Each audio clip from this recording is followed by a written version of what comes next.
మీ పూజా మందిరంలో ఈ వస్తువులు ఉంటే అర్జెంటుగా తీసేయండి, లేకపోతే మీకు నరకమే, ఒక్క రూపాయి కూడా నిలబడదు.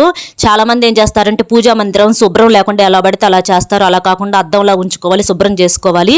నెక్స్ట్ వచ్చేసి ఎండిపోయిన పూలు ఉంచుతారు, అలా ఎప్పుడు ఉంచకూడదు. అవి తీసేసి పారే నీటిలో వేయాలి. కొంతమంది ఇనప సామాన్లు, కత్తులు, సుత్తులు, మేకులు అలాంటివి ఉంచుతారు, అలా ఎప్పుడు ఉంచకూడదు. రాగి, ఇత్తడి, అలాగే గాజు వస్తువులు అలాంటివి ఉంచుకోవాలి. కొంతమంది పగిలిపోయిన చిత్రపటాలు, అలాగే దేవుడు పటాలు క్లీన్ చేయడానికి చినిగిపోయినటువంటి కర్చీపులు, టవల్స్ అలాంటివి ఉంచుతారు. అవి వాటితో ఎప్పుడు తొడవకూడదు, కొత్త వాటితో తుడుచుకోవాలి. అలాగే నల్లని వస్త్రాలు, చినిగిపోయినటువంటి పుస్తకాలు ఉంచుకోకూడదు. కొంతమంది పితృదేవతల మీద ప్రేమతో చనిపోయిన వాళ్ళ ఫోటోలు పూజా మందిరంలో పెడతారు, అలా ఎప్పుడు అసలు పొరపాటును కూడా చేయకూడదు. అది చాలా పాపం. అలా చేస్తే లక్ష్మీదేవి నిమిషం కూడా నిలబడదు. పితృదేవతల ఫోటోలు ఎప్పుడైనా దక్షిణం గోడ వైపుకి తగిలించాలి. పితృకార్యాలు చేసే చాట ముగ్గు వేయరు, గంట మోగించరు, మామిడి తోరణాలు కట్టరు. కానీ మనం పూజ చేసేటప్పుడు ఇవన్నీ చేసుకుంటాము. సేమ్ ఒకే రకం దేవుడి పటాలు రెండు అనేవి పెట్టకూడదు, ఒక్కొక్క పటమే ఉంచుకోవాలి. ఏమైనా ఎక్స్ట్రా ఉంటే గుడి దగ్గర వదిలేసి రండి.